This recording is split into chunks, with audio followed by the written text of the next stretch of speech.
अनेक गोष्टी आहेत ज्याच्या संदर्भात मला तुमच्याशी बोलायचं आहे. पण पशुसंवर्धन हे खातं आपण सांभाळत आहात, पण त्यासोबतच आपल्या घरी देखील गोमाता आहे.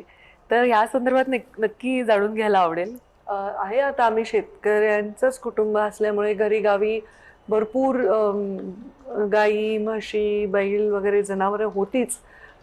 पण बंगल्यातही आहे. आत्ता म्हणजे मी पशुसंवर्धन मंत्री झाल्यावर माझा वाढदिवसाला माझ्या कार्यकर्त्यांनी मला एक गायीचं जोडपं गिफ्ट केलं, गाय आणि बैल. ते आहे पुंगनूर गाय, ती छोटी असते ती गाय. तर माझ्या वाढदिवसाला त्यांनी मला ते गिफ्ट केलं. आणि मला आवड आहे, माझ्या घरी स्वतःचे 3 श्वान पण आहेत, पेट आहेत, ते खूप पॉप्युलर आहेत, माझ्या बऱ्याच व्हिडिओमध्ये येत राहतात. आणि 2 मी अडॉप्ट पण केलेले आहेत. तर असे मला आवड आहे प्राण्यांची. आमच्या घरी बाबांपासून आईपासून सगळ्यांना प्राण्यांची आवड आहे. आणि ह्या गायी येण्याने खूप छान वाटतं मला. मी रोज त्यांना गुळ आणि पोळी देते वगैरे. त्या ओळखतात त्यांचं नाव. मी जर बाहेर जात असेल आणि त्यांच्या गोठ्यात असतील तर ते आवाज देतात तिकडून. म्हणजे अक्षरशः ते असं फोडतात आणि मग गेट उघडले की धावत वगैरे येतात.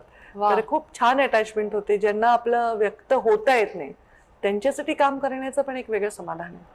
मला असं वाटतं तुमची ही रुची पाहूनच कदाचित मुख्यमंत्र्यांनी हे खातं. म्हणजे बघा, याच्यामध्ये 2 भाग आहेत. एक गोरक्षा हा विषय आहे, गाईचं, बैलांचं, म्हशींचं यांचं संवर्धन आहे.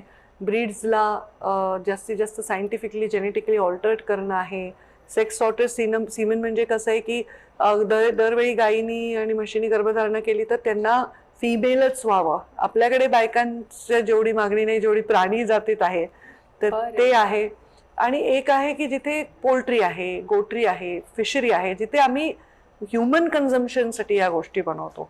एकीकडे त्यांचं म्हणजे पर्यायी ते आहार बनतात, पण एकीकडे त्यांचं संरक्षण होतं. असे 2 वेगवेगळे विषय आहेत.